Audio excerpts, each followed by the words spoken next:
today I am in the town of Broseley in Shropshire, and it's a little town but it's got a very big part to play in the Industrial Revolution. So come with me and we'll go and find out a bit of the history of Broseley and see what we can find along the way. Broseley is a market town in Shropshire. The River Severn flows to its north and east. The first iron bridge in the world was built in 1779 across the Severn, linking Broseley with Coalbrookdale and Madeley. This contributed to the early industrial development in the Iron Bridge Gorge, which is now part of a World Heritage Site. There was a settlement existing in 1086 listed as Broseley in the Domesday Book of that year, when it lay in the hundred of Alnordestru. That jurisdiction was dismembered in the time of King Henry I, when Broseley and Willey were reassigned to the Munslow Hundred. Finally, they were transferred to the Liberty of Wenlock on its creation in the time of King Richard I. The place name appears as Burerwedeslag in 1177, and in similar variants thereafter, indicating that it had anciently been Burgherds or Burgweirds, clearing or grove. In Broseley's manorial history, the medieval family of de Burwardsley were considered by historian R.W. Eighton to have been a cadet branch of the family of Fulk Fitzwarren of Whittington, Shropshire, and Alveston, Gloucestershire. The area suffered economic decline in the latter half of the 19th century as industries moved elsewhere. This left a legacy of uncapped mine shafts, derelict buildings, abandoned quarries, spoil heaps and pit mounds.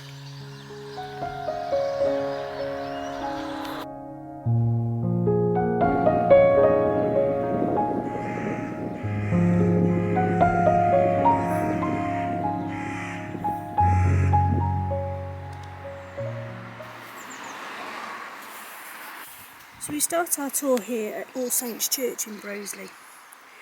So Broseley's parish church is dedicated to All Saints and was built in 1845 and replaced a former building which was dedicated to St Leonard. It stands in what was the centre of a village, but as the village became a town and the population grew, the people settled further from the church building. In the early 1700s, what was probably the original building was completely rebuilt, being complete by 1716. This church in turn was demolished. The present church with its Victorian edifice was completed in 1845 at a cost of £9,000. That's £722,000 in today's money. It is constructed of stone from Grin's Hill, about 25 miles away. It was this time that the name was changed from St Leonard's to All Saints. Its architectural design is based on the great wall churches of the south and west of England, although it does not touch their glory. The most noteworthy feature is the tower, which since Broseley overlooks the Severn Gorge is a prominent landmark from the opposite side of the river. When a new building was proposed, there was a suggestion that it be built of local brick, the building committee being headed by Mr. William Exley, a local brick manufacturer. The then rector, the Honourable and Reverend O.W.W. Forrester, a canon of York and later 4th Baron Forrester, however rejected the idea. The architect was of Worcester, and the church contains a window by Kemp. There are a number of memorials to local worthies, including one telling a Cinderella story. The silver, which has been removed for safekeeping, dates from the 17th century. There is a coat of arms of Queen Anne, and the bells were cast by Mears of London in 1844 and are 8 in number. There is also a Parson's Sanctus bell dating from 1642. Broseley was a centre for iron making, and there are some fascinating iron tombs in the churchyard. The church railings too are fine examples of local craftsmanship. An ancient yew stands in the church grounds, and a sculpture by Jerry Foxall depicts the more recent mining history of Broseley and surrounding area.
John's was built in 1727 and was bought by John Wilkinson in 1763.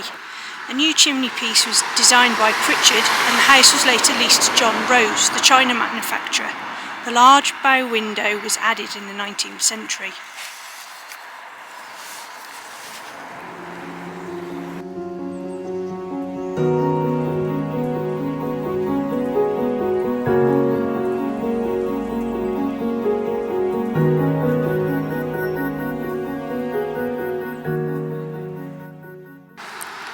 John Iron Mad Wilkinson was an English industrialist who pioneered the manufacture of cast iron and the use of cast iron goods during the Industrial Revolution. He was the inventor of a precision boring machine that could bore cast iron cylinders such as cannon barrels and piston cylinders used in the steam engines of James Watt. His boring machine has been called the first machine tool. He also developed a blowing device for blast furnaces that allowed higher temperatures, increasing their efficiency, and helped sponsor the first iron bridge in Coalbrookdale. He is notable for his method of cannon boring, his techniques at casting iron, and his work with the government of France to establish a cannon foundry. In 1775, John Wilkinson was the prime mover initiating the building of the iron bridge connecting the then important town of Broseley with the other side of the River Severn. His friend, Thomas Farnells Pritchard, had written to him with plans for the bridge. A committee of subscribers was formed, mostly including Broseley businessmen, to agree to the use of iron rather than wood or stone and obtain price quotations and an authorising Act of Parliament. Wilkinson's persuasion and drive held together the group's support through several problems during the parliamentary process. Had Wilkinson not succeeded in this and also drawn support from influential parliamentarians, the bridge might not have been built or might have been built from other materials.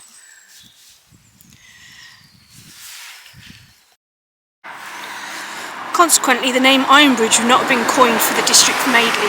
The area would not have retained the status of World Heritage Site. Abraham Darby III was chosen as the preferred builder after quoting to build the bridge for £3,150. That's £271,000 in today's money.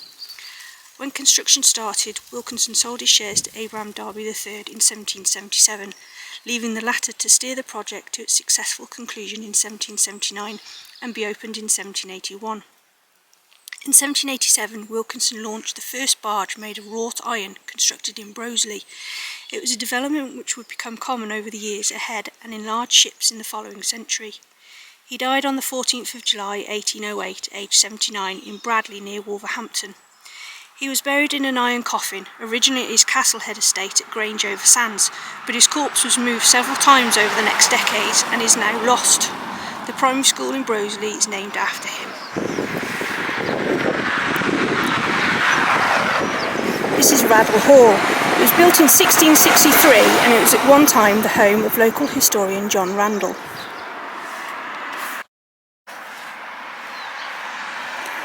John Randall's life was remarkable, not only because he lived to be 100, but also for his accomplishments in a number of fields. During his lifetime, he was a notable porcelain painter, geologist, publisher and local historian. He was born at Ladywood, Broseley on September 1st, 1810. He was apprenticed to his uncle, Thomas Martin Randall, at Madeley in 1828, where he learned the art of painting porcelain. He spent 2 years at the Royal Rockingham factory in Yorkshire and then moved to the Coalport Works in 1835, where he remained for the rest of his career. Here he developed a specialisation in the painting of birds. Randall was interested in geology and made a collection of minerals and fossils. In 1851 he was awarded a bronze medal for his collection at the Great Exhibition in London. He was elected a Fellow of the Geological Society in 1863 for his investigation of the rocks alongside of the Lindley Brook, which he correctly identified as Devonian or Old Red Sandstone. In 1867 he reported on the iron and ceramic exhibits at the Paris International Exhibition on behalf of the Society of Arts. His report was published in the Times and as a consequence he was offered a position at the South Kensington Museum, which he declined. Failing eyesight prompted his retirement from porcelain painting, but Randall did not settle for allegedly old age. In 1881 he was selected as the postmaster of Madeley, a post he combined with bookseller, printer and author. He published numerous pamphlets, almanacs, guides and histories to Shropshire towns. As a local historian, Randall accumulated a vast amount of information, reminiscence and anecdotes. At the age of 90, he contributed a chapter on industries to Volume 1 of the Victoria County History of Shropshire. Today, John Randall is best known for his history of Madeley. In 1909, at the age of 99, he was awarded the honour of being made the first freeman of the borough of Wenlock. John Randall died on the 16th of November 1910, having reached the age of 100. This cottage is known locally as the Iron-Topped House, from the iron rafters supporting its hipped roof. It has pointed Gothic windows and an unusual weather vane.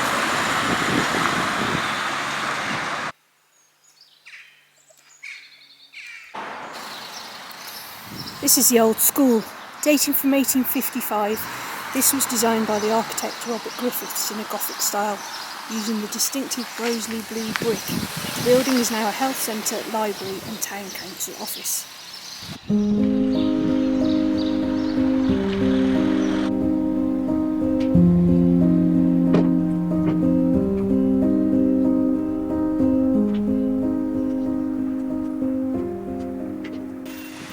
In the early 18th century, the Memorial Garden was the site of a flooded open-cast coal pit used as a fish pond. Nowadays, the Memorial Gardens look out over the site of the old Pritchard Memorial, commemorating George Pritchard, a local solicitor and banker and High Sheriff of Shropshire.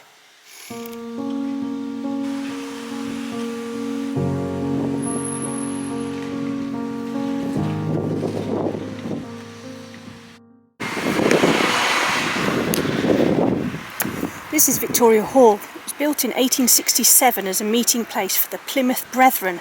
It is now a focus for community activities. The local tile manufacturers Moores supplied the decorative tiles for the two gable ends. The old butcher's shop bar was an 18th century property and was refronted in 1904 and used as a butcher shop until the late 1950s, when it became derelict. In 1991 it was restored and converted to its present use as a bar. This is Broseley Social Club. It was built in 1750 as a private house, later becoming the Pritchard Bank.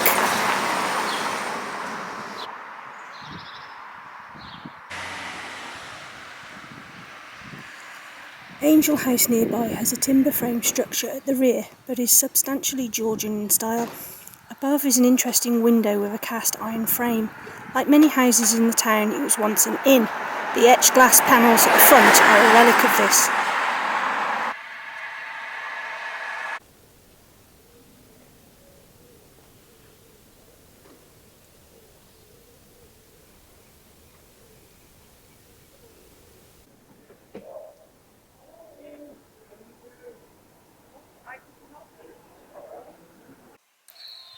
This is Broseley Baptist Chapel in Harris's Green. Dated 1741, it was built by Isaac Wyke, a local surgeon for the particular Baptists. A house, he said, to cure mad people. The first evangelical meetings to be held on the Shropshire coalfield took place here. Wesley is believed to have preached in the chapel. The adjoining minister's house looks out over a landscape honeycombed with underground workings.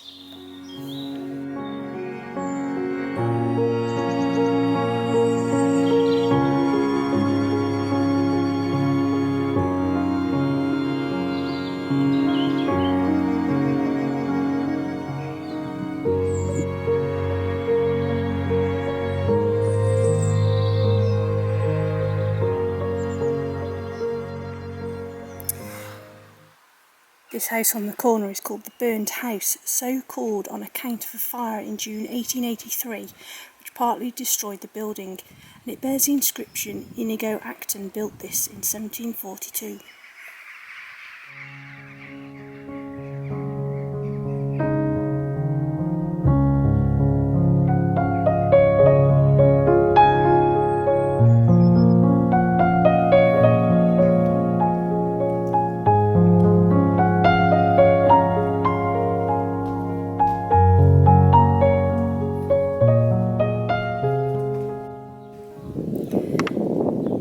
Number 2 Queen Street, with its visible timbered gable end, stands as an example of many houses in Broseley which, behind their 18th and 19th century facades, have a structure going back to the 17th century.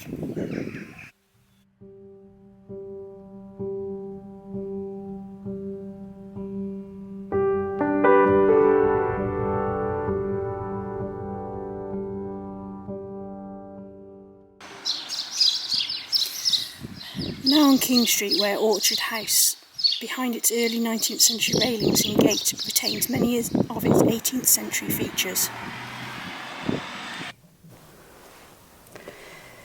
By the 19th century, pipe making had become concentrated in 3 bigger factories at Bridge Bank in Benthall, Leggs Hill and here on King Street. The former works of William Southern and Co. still survives today. Broseley's pipe works were so well known that the phrase, "Will you take a Broseley?" became a familiar phrase for smokers.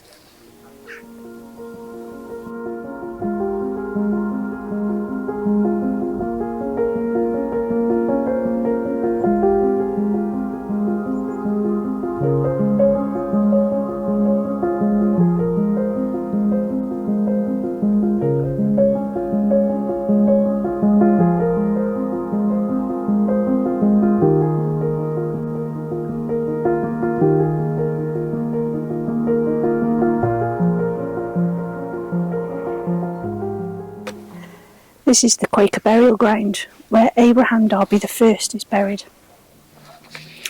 Abraham Darby, in his later life called Abraham Darby the Elder, now known for convenience as Abraham Darby I, was an English ironmaster and foundry man. Born into an English Quaker family that played an important role in the Industrial Revolution, Darby developed a method of producing pig iron in a blast furnace fuelled by coke rather than charcoal. This was a major step forward in the production of iron as raw material for the Industrial Revolution. He was born at Wren's Nest in Woodset in Staffordshire, now part of Dudley. He was descended from nobility. His great-grandmother Jane was an illegitimate child of Edward Sutton, 5th Baron Dudley. In Birmingham in the early 1690s, Darby was apprenticed to Jonathan Freeth, a fellow Quaker and a manufacturer of brass mills for grinding malt. Here Darby would have seen the use of coke to fuel malting ovens, preventing the sulphur content of coal contaminating the resulting beer, but also avoiding its use of the scarce charcoal as a fuel. The combination of these two insights was to lead to Darby's development of the coke-fuelled blast furnace in 1709. In 1699, when he completed his apprenticeship, he married Mary Sargent and moved to Bristol, where he set himself up as a malt mill maker. Darby leased the furnace at Coalbrookdale in September 1708 and set to work preparing to get it into blast. The furnace was used for the first time on the 10th of January 1709, and the blast appears to have been successful. Darby was probably helped by the fact that the Shropshire clod coal that he was using was fairly sulphur-free. However, experimentation with different fuels continued for some time. For example, cargoes of coal were brought up the Severn from Bristol and Neath. Some of the molten iron from the blast was run into pigs and sent down the Severn for use in Bristol foundries, but much of it was used to cast pots and other cast iron goods. In 1714, Darby and his partners renewed their lease and then built a second blast furnace. This was slightly more productive in the 1720s than the old blast furnace. After 18 months' illness, Abraham Darby died on the 5th of May 1717 at his home, Madeley Court, aged just 40 years of age. He had built a house for himself in Coalbrookdale, but did not live to occupy it. He was buried in the Quaker burial ground in Broseley. His widow died only a few months later. Darby's death left the affairs of the business in a mess. His own shares were mortgaged to Thomas Goldney, who then exchanged the debt for 8 shares in the business. Richard Ford, who married Abraham's daughter Mary, had 2 shares and became manager, but on the widow's death, Thomas Bayliss took out letters of administration as a creditor and sought to sell the works. Darby's eldest son, Abraham Darby II, was only 6 years old, and his 2 brothers younger still. Accordingly, their uncle Joshua Sargent bought back some of the shares on behalf of the Darby children. The children were sent away to school, and Abraham Darby II began assisting in the management of the works in 1732. Abraham Darby I made an important step towards the Industrial Revolution. His method of casting pots in sand provided his successors with a viable business that operated over 2 centuries. Smelting iron with coke ultimately released the iron industry from the limitation imposed by the preliminary step of charcoal burning, where trees was first cut down and built to make charcoal. It also shifted the fuel used for making steel from renewable wood to a fossil fuel, and so helped preserve native woodland. Coke-smelted cast iron went into steam engines, bridges, and many of the inventions of the 19th century. Coke smelting made possible the great quantities of iron produced which drove the Industrial Revolution. Broseley was also famous for its manufacture of tiles, an industry rooted in the deep clay found in the Jackfield area. It became famous for its distinctive brown-red brick tiles. By 1840, there were around 8 large works which sent tiles all over the country via the River Severn. You can still see traces of Broseley's trademark tiles on local buildings around the town. One of the best examples is Powell's shop on King Street. The facade is a curious mix of the various tiles made at local factories.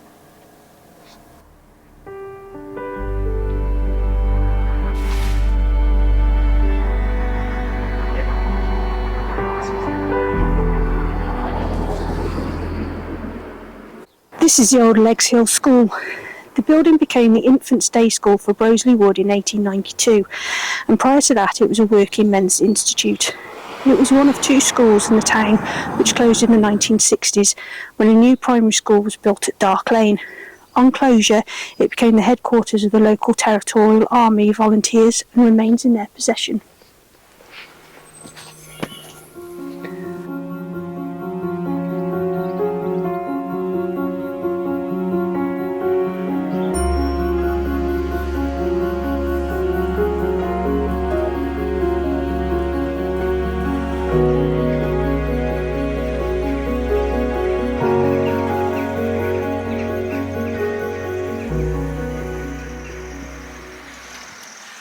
Right, well, I hope you enjoyed that tour of Broseley and its many fascinating buildings. It is a wonderful little town.